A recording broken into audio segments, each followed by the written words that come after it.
మంచిది. ప్రియ దేవుని బిడ్డలారా, అందరికీ మన ప్రభువును రక్షకుడైన యేసుక్రీస్తు యొక్క శ్రేష్టమైన నామములో హృదయపూర్వక వందనాలు. అట్లానే యూట్యూబ్ ఛానల్ని చూస్తున్నటువంటి ప్రియ దేవుని బిడ్డలందరికీ హృదయపూర్వక వందనములు తెలియజేస్తూ ఉన్నాను. ఈరోజు మన సందేశం ఏంటంటే ఆత్మీయతకు 5 సూత్రాలు. ఇది టైటిల్. ఏంటి చెప్పండి? ఆత్మీయతకు 5 సూత్రాలు. దీని మీద మనం దృష్టి పెడదాం. రక్షించబడిన మనము ఆత్మీయంగా ఎదగటానికి, ఆత్మీయంగా జీవించటానికి, ఆత్మీయంగా అభివృద్ధి చెందటానికి ఒక 5 సూత్రాలు మనం కంపల్సరీగా పాటించాలి. అవి పాటించినప్పుడు మన ఆత్మీయత విలువ పెరుగుతుంది, మన ఆత్మీయత క్షేమం పెరుగుతుంది, మన ఆత్మీయత బలం పెరుగుతుంది. కనుక దేవుని సన్నిధిలో మనం ఉన్నప్పుడు దేవుని వాక్యం మీదే దృష్టి పెట్టి ఈ 5 సూత్రాలు మనము నేర్చుకుందాం పిల్లారా. కాబట్టి ఆత్మీయత ఎంత ఎక్కువగా ఉంటే అంత మనం దీవించబడతాం. ఆత్మీయతకు దూరం చేయటం అపవాది యొక్క పని. మనం ఆత్మీయంగా ఉండకుండా, ఆత్మీయంగా ఎదగకుండా, ఆత్మీయ క్షేమాన్ని పొందకుండా చేసే పని ఎవరిదంటే అపవాది. అయితే వాడిని మనం పక్కన పెట్టేసి మన ఆత్మీయతను పెంచుకునేటువంటి బాధ్యత మనదే. కనుక ఈ సందేశంలో ఆత్మీయతకు 5 సూత్రాలు అనేటువంటి ఒక క్లుప్త సందేశాన్ని మనము విందాము. ప్రియ దేవుని బిడ్డలారా, మొట్టమొదటిగా ఏంటంటే ఒకసారి చూడండి. మొట్టమొదటి ఏంటంటే ధైర్యము కోల్పోకూడదు. ఇది మొదటి ఆత్మీయతకు సూత్రం. ఏంటి చెప్పండి? ధైర్యమును కోల్పోకూడదు. ఒకసారి చూడండి, బైబిల్లో మనం యెహోషువ గ్రంథం 1వ అధ్యాయం తీయండి దయచేసి. యెహోషువ గ్రంథము 1వ అధ్యాయము 9వ వచనం చదవండి. యెహోషువ గ్రంథం 1వ అధ్యాయం 9వ వచనం. నేను నీకు ఆజ్ఞ ఇచ్చి ఉన్నాను గదా, నిబ్బరము కలిగి ధైర్యముగా నుండుము, దిగులు పడకము, జడియకము. నీవు నడుచు మార్గం అంతట్లో నీ దేవుడని యెహోవా. ఇక వినండి, ఈ చదివిన వాక్య భాగంలో చూస్తే మోషే కాలము అయిపోయిన తర్వాత యెహోషువానికి దేవుడు మోషే తర్వాత ప్రవక్తగా ఎన్నుకొని ఏర్పాటు చేసుకొని ఆ మోషేతో మాట్లాడుతున్న మాటలు ఇక్కడ కనబడుతున్నాయి. ఆ యెహోషువాతో మాట్లాడుతున్న మాటలు ఇక్కడ కనబడుతున్నాయి. ఏమంటున్నాడు అంటే యెహోషువాని దేవుడు బలపరుస్తున్నాడు. యెహోషువాకు ఒక భయం వచ్చేసింది. అయ్యో, మోషే ఉన్నప్పుడు చాలా ఘనంగా సేవ జరిగింది, ఎన్నో అద్భుతాలు చేశాడు. మరి ఇప్పుడు నేను ఈ పరిచర్యను ముందు కొనసాగాలి, నేను ముందుకు వెళ్ళాలి. కనుక ఎట్లా ఏమిటి అనేది కొంచెం భయపడతా ఉన్నాడు, దిగులు పడతా ఉన్నాడు, జడియ పడుతూ ఉన్నాడు. అక్కడ మనం చూస్తే నేను నీకు ఆజ్ఞ ఇచ్చి ఉన్నాను కదా, నిబ్బరము కలిగి ధైర్యముగా ఉండము అంటే నిబ్బరాన్ని కోల్పోయాడు. ఎవరు? యెహోషువ. క్రైస్తవ జీవితంలో నిబ్బరము కోల్పోయే పరిస్థితులు వస్తాయి, ధైర్యం కోల్పోయే పరిస్థితులు వస్తాయి. ఆత్మీయ జీవితానికి ఇది ఒక ఆటంకగా ఉంటుంది. కనుక దేవుడు ఈరోజు మనతో మాట్లాడుతున్న మాట ఏంటంటే నీ ఆత్మీయ జీవితము క్షేమముగా అభివృద్ధికరంగా ఉండాలంటే నువ్వు ఎన్నడూ కూడా భయపడకూడదు. యెహోషువతో మాట్లాడుతున్న మాట ఈరోజు మనతో మాట్లాడుతున్నాడు. ఏమనంటే నీవు ధైర్యముగా ఉండము అంటున్నాడు. ధైర్యముగా ఉండము మొట్టమొదటి. రెండవది దిగులు పడకము. ఏంటంట? దిగులు పడకూడదు. మనకున్న పరిస్థితులు కొన్నిసార్లు మనకు ఏం చేస్తాయి? దిగులు తీసుకొచ్చి పెడతాయి కదా. ఆ దిగులు వచ్చినప్పుడు అన్నం సరిగ్గా తినలేము, పని సరిగ్గా చేయలేము, చాలా వేదనగా ఉంటుంది మనసంతా. దిగులు. కొంతమంది మనుషులకి దిగులు అనేది అసలు తెలియదండి. చాలామందికి తెలియదు అసలు. ఆ దిగులు లేని వాళ్ళు సంతోషంగా, ఆరోగ్యంగా, ఎలాంటి బీపీ షుగర్ లేకుండా హ్యాపీగా ఉంటారు. దేవునికి స్తోత్రం కలుగును గాక. దిగులే మనిషి శరీరాన్ని బలహీనపరిచేది. అయితే ఇక్కడ యెహోషువతో మాట్లాడుతున్నాడు, నీవు దిగులు పడద్దు. ప్రియులారా, ఆత్మీయ జీవిత క్షేమానికి ఆటంకం ఏంటంటే ఒక దిగులు. ఏదో పరిస్థితులు బట్టి కుటుంబ విషయాలు కానీ, మన వ్యక్తిగత ఆరోగ్య విషయాలు కానీ, పిల్లల విషయాలు కానీ, ఏదో ఒకటి, సేవకులకైతే సంఘ విషయాలు కానీ, ఏదైనా కావచ్చు, మరి ఉద్యోగస్తులకైతే వారి ఉద్యోగ విషయాల్లో కానీ ప్రతి విషయంలో కూడా దిగులు వస్తూ ఉంటుంది. కానీ ప్రియులారా, ఆత్మీయ జీవితంలో దేవుడు మనతో మాట్లాడుతున్నాడు. నీవు ధైర్యముగా ఉండుము, నీవు దిగులు పడద్దు. మూడవదిగా చూస్తే జడియకుము అన్నాడు. ఏంటి చెప్పండి? జడియకుము. జడియకుము అనే పదానికి ఇంగ్లీష్లో డిస్మేడ్ అనే పదం వాడారు. డిస్మేడ్ అంటే ఉండి ఉండి భయం వచ్చిందంట, అకస్మాత్తుగా వచ్చే భయం. అంటే మనం ముందు ఊహించి వచ్చే భయం కాదు, కొన్ని పరిస్థితుల దృష్ట్యా ఉండి ఉండి అకస్మాత్తుగా వచ్చే భయాన్ని డిస్మే అంటారు. దాన్ని జడియకుమనే పదం వాడారు. క్రైస్తవ జీవితంలో, ఆత్మీయ జీవితంలో జడియపడే పరిస్థితులు కూడా వస్తాయి. కానీ దేవుడు అంటున్నాడు, నీవు ధైర్యముగా ఉండుము, నీవు దిగులు పడద్దు, జడియవద్దు. ఎందుకు చెబుతున్నాడు ఆ మాట? కింద మాట చదవండి. నీవు నడుచు మార్గమంతట్లో నీ దేవుడైన యెహోవా నీకు తోడై ఉండును. దేవునికి స్తోత్రం కలుగును గాక. హల్లెలూయా. దేవుడే చెబుతున్నాడు, నేను నీకు తోడుగా ఉంటా కాబట్టి నీ ఆత్మీయ జీవితంలో నీవు భయపడవద్దు, దిగులు పడవద్దు, జడియవద్దు. ఎందుకో తెలుసా? ఆ ముందు చదివితే మోషేకు తోడుగా ఉన్నట్లు నేను నీకు కూడా తోడుగా ఉంటానని దేవుడు తెలియజేస్తున్నాడు. మన పితరులతో తోడుగా ఉన్న దేవుడు ఈనాడు మనకు కూడా తోడుగా ఉంటాడు. కనుక మన ఆత్మీయ జీవితంలో మనం ధైర్యంగా ముందు కొనసాగాలి. మనం పాడుకుంటాం కదా, నీ తోడు లేక, నీ ప్రేమ లేక ఇలలోన ఏ ప్రాణి నిలువలేదు. నీ తోడు లేక, నీ ప్రేమ లేక ఇలలోన ఏ ప్రాణి నిలువలేదు. అడవి పువ్వులే నీ ప్రేమ పొందగా, అడవి పువ్వులే నీ ప్రేమ పొందగా, నా ప్రార్థన లకించుమా ప్రభువా, నా ప్రార్థన లకించుమా. ఎన్ని తలచినా, ఏది అడిగినా జరిగేది నీ చిత్తమే ప్రభువా, జరిగేది. దేవునికి స్తోత్రము కలుగునుగాక. హల్లెలూయా. కాబట్టి మొట్టమొదటి ఆత్మీయ క్షేమానికి, ఆత్మీయ జీవితానికి ఆటంకం ఏంటంటే భయం. ఈరోజు ప్రభు అంటున్న మాట, నీవు ధైర్యముగా ఉండు, దిగులు పడవద్దు, జడియవద్దు. ఇది మొదటి విషయం. ఇక రెండో విషయం చూస్తే ప్రియులారా, ఆత్మీయతకు 5 సూత్రాల్లో రెండవది ఏంటంటే ఒకరినొకడు తనకంటే మరి యోగ్యునిగా ఎంచుట. రెండవది ఏంటి చెప్పండి? ఒకరికంటే ఒకరిని యోగ్యునిగా ఎంచుట. అంటే మనము తోటి సహోదరులను, తోటి విశ్వాసులను ఎలా ఎంచాలంట? యోగ్యులుగా ఎంచాలి. ఇది చేస్తున్నప్పుడు ఆత్మీయ జీవితంలో మనం ఎంతో పరిపక్వతలోనికి వెళతాం. ఆత్మీయులు ఏం చేస్తారంటే తోటి వారిని యోగ్యులుగా ఎంచుతారు. మీరు బాగా గమనించండి. ఆత్మీయ స్థితి లేని వాళ్ళు, ఆత్మీయులు కాని వారు ఏం చేస్తారంటే వాళ్ళు సెల్ఫ్గా వాళ్ళని వాళ్ళు గనపరుచుకుంటారు. నేను అట్లా, నేను ఇట్లా, నేను అది చేశాను, ఇది చేశానని, లేక నా ప్రార్థన జీవితం ఎట్లా ఉందని ఎవరికి వాళ్ళు ఏం చేస్తారంటే వాళ్ళని వాళ్ళు గనపరుచుకుంటారు. స్వార్థం ఎక్కువగా ఉంటుంది. కానీ ఆత్మీయ జీవితంలో ఆత్మీయులు ఎలా ఉంటారంటే తోటి వారిని ఏం చేస్తారంట? యోగ్యునిగా ఎంచుతారు. ఒకసారి చూడండి, దానికి గాను మన వాక్య భాగంలో చూద్దాం ప్రియులారా.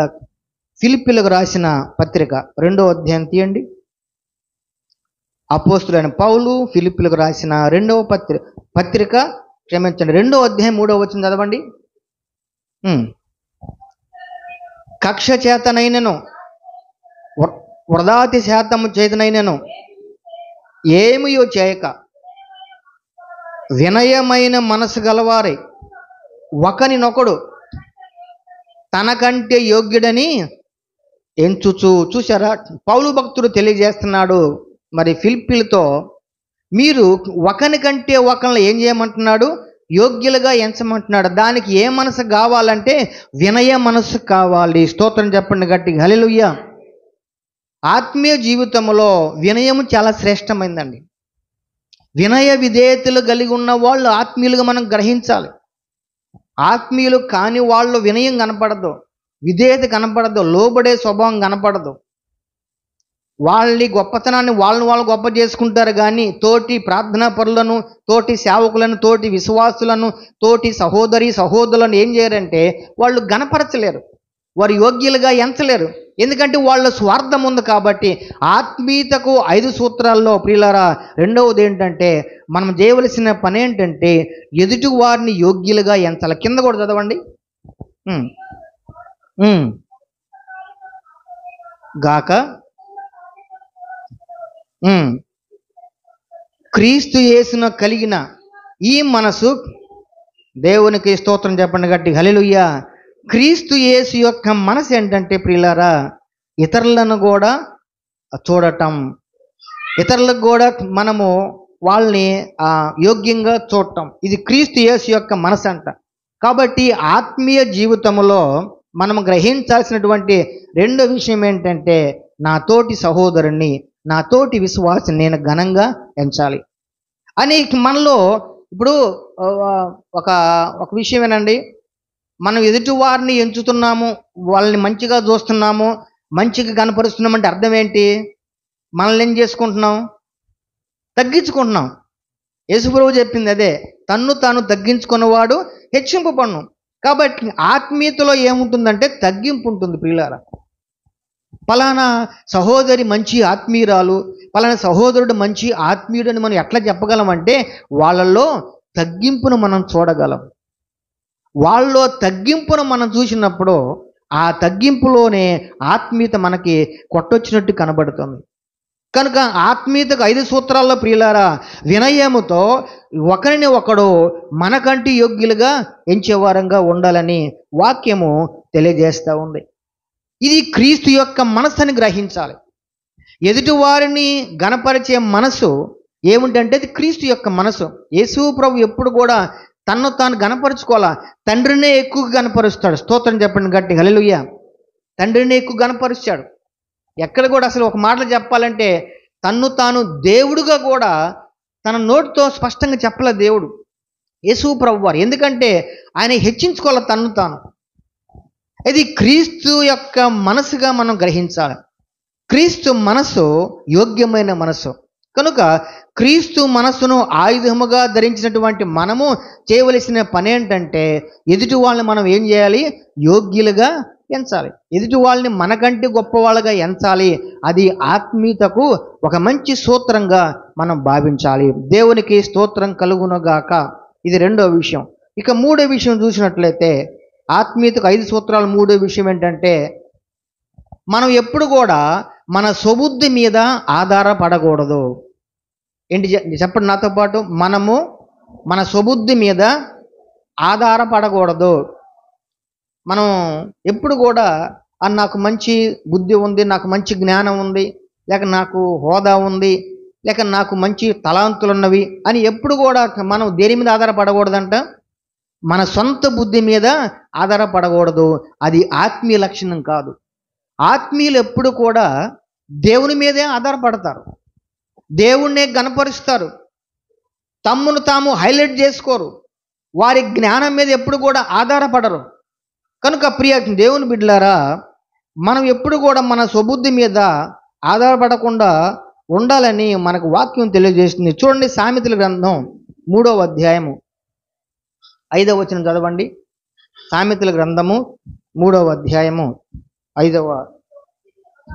నీ స్వబుద్ధిని ఆధారము చేసుకొనక నీ పూర్ణ హృదయముతో దేవునికి స్తోత్రం కలుగును గాక. హల్లెలూయా. ఏంటండి మనం దేని మీద ఆధారపడాలంట? యెహోవా యందు పూర్ణ హృదయంతో నమ్మకం ఉంచాలి, కానీ మన స్వబుద్ధి మీద మనం ఎప్పుడు కూడా ఆధారపడకూడదు. ముఖ్యంగా దేవుని బిడ్డలమైన మనము దేవుని సేవా విషయంలో మన స్వబుద్ధిని ఉపయోగిస్తే మనం డెఫినెట్గా ఫెయిల్ అవుతాం. ఇది నా అనుభవపూర్వకంగా చెప్పేటువంటి సత్యం.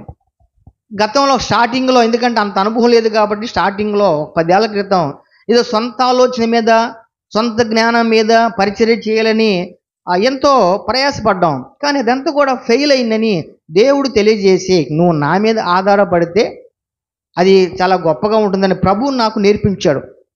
విశ్వాసి జీవితంలో ఆత్మీయత ఎలా కలుగుతుందంటే మన స్వబుద్ధి మీద మనం ఎప్పుడు కూడా ఆధారపడకూడదు. మనం ఎప్పుడు కూడా ఏమనుకోవాలంటే ఐఆమ్ జీరో. ఏమనాలి? నేనేం లేదు, నాలో ఏం లేదు, నేను శూన్యం.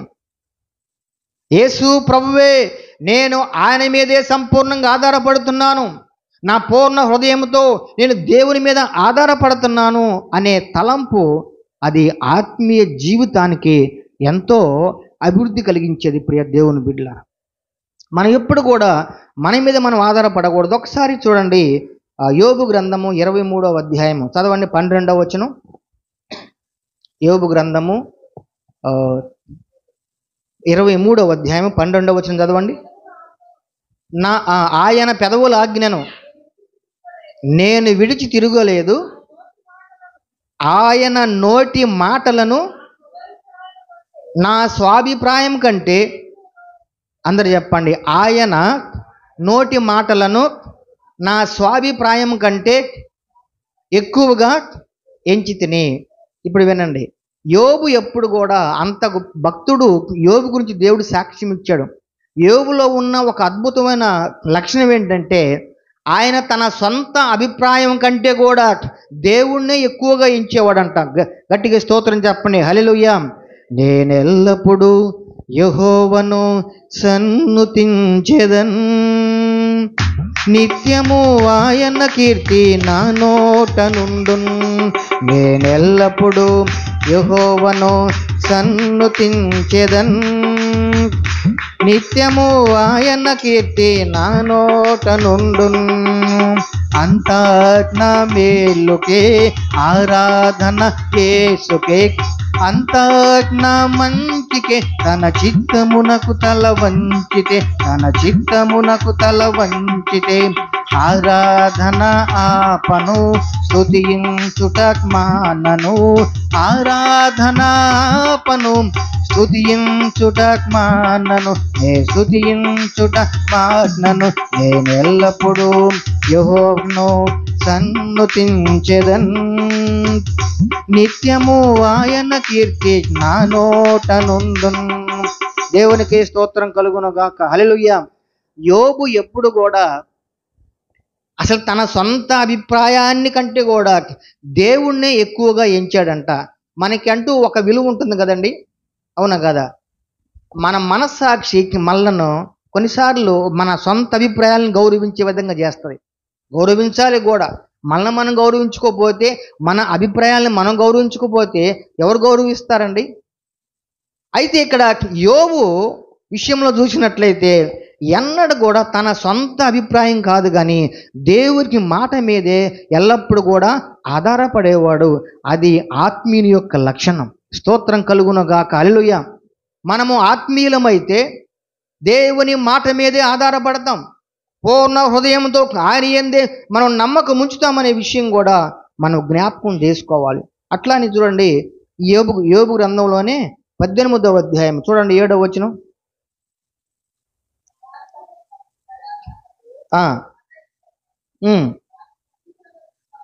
వారి స్వకీయ ఆలోచన వారిని కూల్చును. చూడండి, మన సొంత ఆలోచనలు ఏం చేస్తాయంట? మనల్ని కూల్చివేస్తాయి. కాబట్టి మన సొంత అభిప్రాయాలు మనకు ఉండకూడదు. దేవుని మాట మీదే ఆధారపడాలి. మన సొంత ఆలోచన ఏం చేస్తుందంటే మనకి నష్టాన్ని తీసుకొచ్చింది. గట్టిగా నిద్రపోయి అందరూ గట్టిగా స్తోత్రం చెప్పండి, హల్లెలూయా. ఇంకోసారి గట్టిగా చెప్పండి, హల్లెలూయా. మెలకు వచ్చిందా? దేవునికి స్తోత్రం చెప్పండి. యోబు ఎప్పుడు కూడా తన విశ్వాసాన్ని కాపాడుకుంటూ ఒక మంచి మాట అంటున్నాడు, నేను ఎప్పుడు కూడా నా సొంత ఆలోచన మీద ఆధారపడలేదు. ఎందుకంటే మన స్వకీయ ఆలోచన మనల్ని కూల్చింది, మనల్ని డిస్టర్బ్ చేసింది, మనల్ని పాడు చేసింది. ఆ తర్వాత మనం నాలుగు గరుచుకుని అయ్యో అంత అయిపోయింది అన్నప్పుడు మనం బాధపడతాం. అందుకని మన సొంత ఆలోచనలు ఎప్పుడు కూడా మన దేవుని బిడ్డల జీవితంలో జరగకూడదు. ప్రభువా, అందుకే నీ చిత్తమే జరగాలయ్యా, నీ చిత్తం ఎట్లుందో అట్లా మమ్మల్ని నడిపించు ప్రభువా. ప్రతి విషయంలో దేవుని చిత్తం మీద మనం ఆధారపడాలి. ఆయనను సంపూర్ణ హృదయంతో ఆయన మీదే మనం నమ్మకం పెట్టుకోవాలి. ఆయన యందే విశ్వాసం కలిగి ఉండి మన ఆత్మీయ జీవితాన్ని మెరుగుపరుచుకునే వారంగా ఉండాలి. ఈరోజు మనం ఒక ఆలోచన కలిగి ఉండాలి, నా స్వకీయ ఆలోచన నన్ను కూల్చిద్ది. కాబట్టి నా ఆలోచన కాదు, నా దేవుని ఆలోచన మీద నేను జీవించాలి అని మన ఆత్మీయ స్థితిని మెరుగుపరుచుకోవాలి. దేవునికి స్తోత్రం కలుగును గాక. హల్లెలూయా. కనుక భక్తిలో ఎప్పుడు కూడా సొంత ఆలోచన మనం ఏం చేయాలి, పక్కన పెట్టేసేయాలి. కుటుంబ విషయాల్లో ఇంకా వ్యక్తిగత విషయాలు అది వేరే విషయం. అసలు అంత ఎందుకండి, ఆత్మీయులైన వాళ్ళు ఎప్పుడు కూడా ఏం చేయరంటే, ఇక వాళ్ళకి అది వ్యక్తిగతమైన ఉద్యోగమైన ఎంత బయట అయినా సరే వాళ్ళ ఆలోచన ఏం కాదు, ప్రతి విషయంలో దేవుని మీదే ఆధారపడతారు. అది ఆత్మీయుల యొక్క లక్షణం. ఒక దేవుని కార్యాల్లోని కదా, అన్నింటిలో కూడా.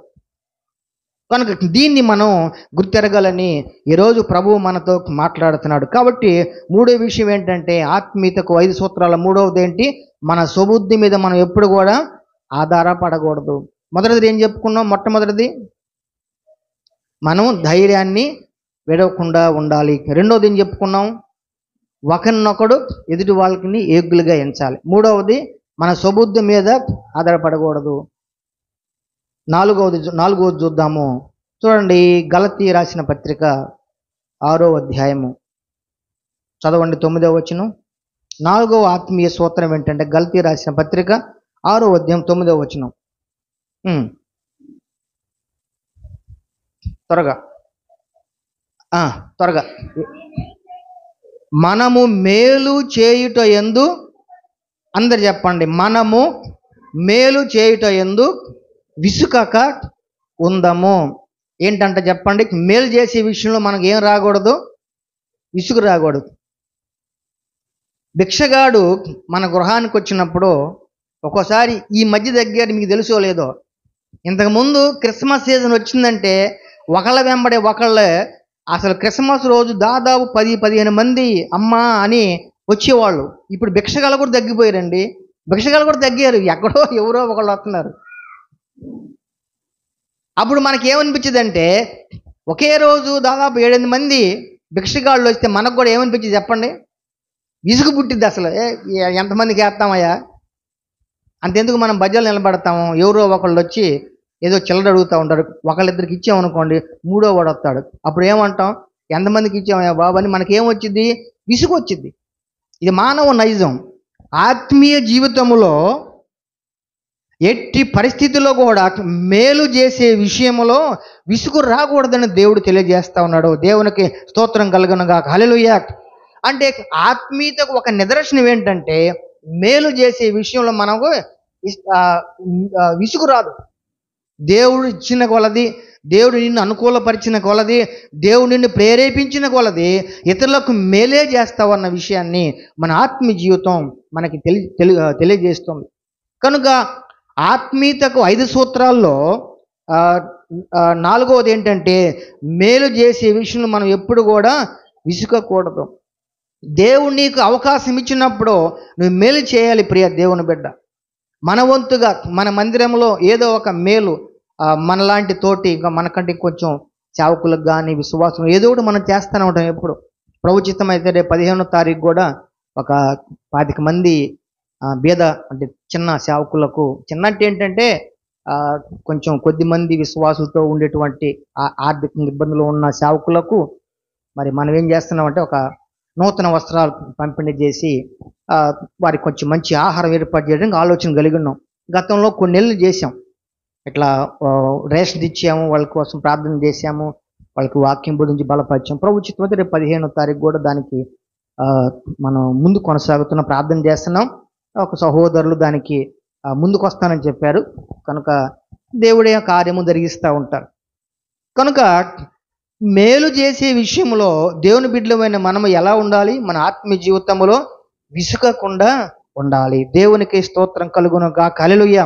మరొక సందర్భంగా వాక్య భాగాన్ని చూడండి ప్రియులారా. కొరింథీ రాసిన మొదటి పత్రిక 10వ అధ్యాయం 24వ వచనం చూడండి. ఎవడును తన కొరకే కాదు, ఎదుటి వాని కొరకు మేలు చేయ చూచుకొనవలెను. దేవునికి స్తోత్రం కలుగునుగాక. ఇక్కడ మరి ఇంక వినండి, మేలు అంటే మన అన్నలకో తమ్ముళ్ళకో అక్క చెల్లెలకో వీళ్ళకి కాదు మేలు. ఎవరికి చేయాలంటే మేలు, బయట వారికి ఎదుటి వారికి మేలు చేసే విషయంలో, మన కుటుంబానికి మన సంబంధికులు చేసే విషయంలో మనకి ఎటు విసుకురమ్మన్న రాదు. అవును కదండి, వచ్చిద్దా? నీ తమ్ముడికి నువ్వు సహాయం చేయాలంటే నీకు విసుగొచ్చిద్దా? బ్రతినంతకాలం చేస్తావు. లేక నీ అక్కకు నువ్వు సహాయం చేయాలంటే, మేలు చేయాలంటే నీకు విసుగొచ్చిద్దా? ఎన్నడూ రమ్మన్నా కూడా రాదు. అయితే ఇక్కడ మేలు ఎదుటి వారికి చేసే విషయంలోనే కొంచెం మనకి విసుగొచ్చే అవకాశం ఉంది కాబట్టి పౌలు భక్తుడు ఏమంటున్నాడంటే, చదవండి అన్నమాట మళ్ళొకసారి.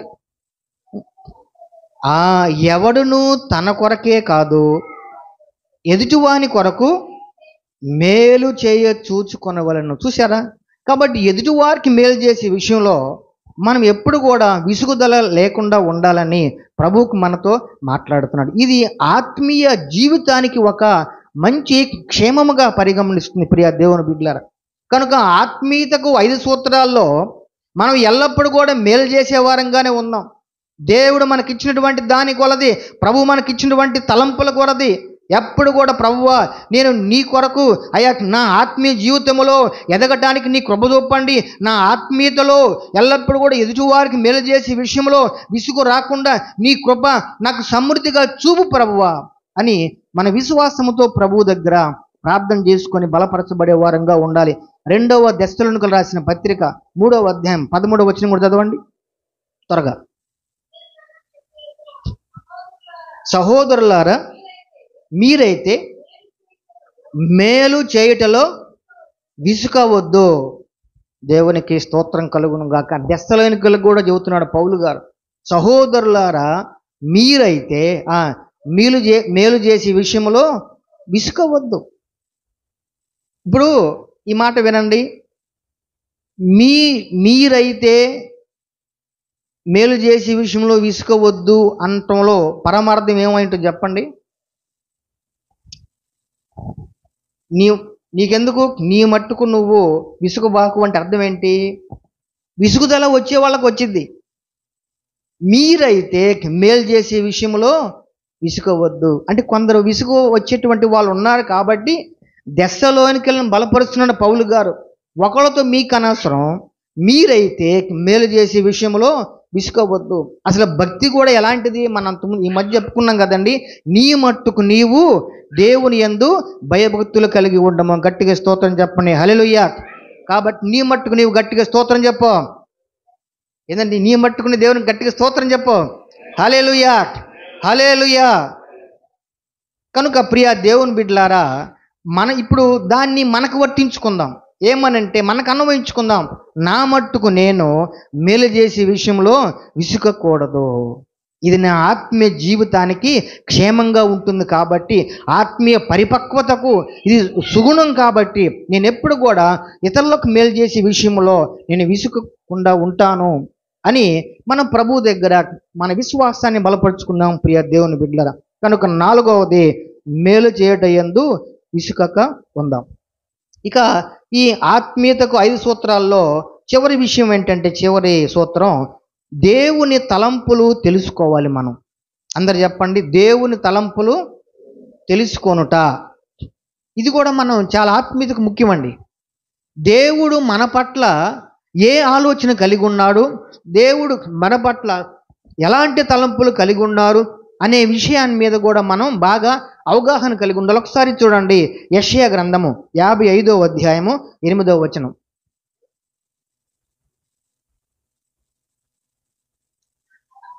నా తలంపులు మీ తలంపుల వంటివి కావు, మీ త్రోవలు.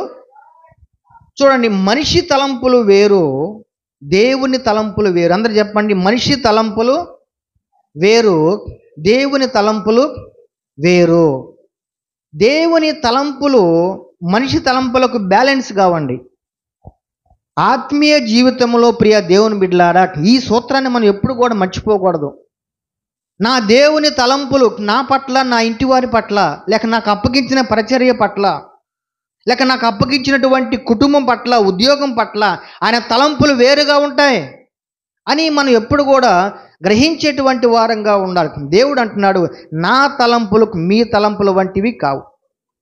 మన తలంపులు కొన్నిసార్లు కొన్ని దేవుని వాక్యానికి సరిపడతాయి, కొన్ని సరిపడకపోవచ్చు, కొన్ని ఇతరులకు ఇబ్బందికరంగా ఉంటాయి, మనకి బాగానే ఉంటాయి, కానీ దేవుని తలంపులు అలాంటివి కాదండి. దేవుని తలంపులు అందరికీ ఆమోదయోగ్యంగా ఉంటాయి. గట్టిగా చప్పట కొట్టండి, హల్లెలూయా. దావీదు వంశమందు ధన్యుడు జన్మించినాడు, దావీదు వంశమందు ధన్యుడు జన్మించినాడు, దేవుడగు యెహోవా మన కీర్తి చేరి చేర్చినాడు, రక్షకుండు దయించినాడట, మన కొరకు పరమ రక్షకుండు దయించినాడట, రక్షకుండు దయించినాడు, తారెగొల్ల బోయలార, రక్షకుండు దయించినాడు, తారెగొల్ల బోయలార, తక్షణమున పోయి మన నిరీక్షణ ఫలముందుదాము, రక్షకుండు దయించినాడట, మన కొరకు పరమ రక్షకుండు. దేవునికి స్తోత్రం కలుగును.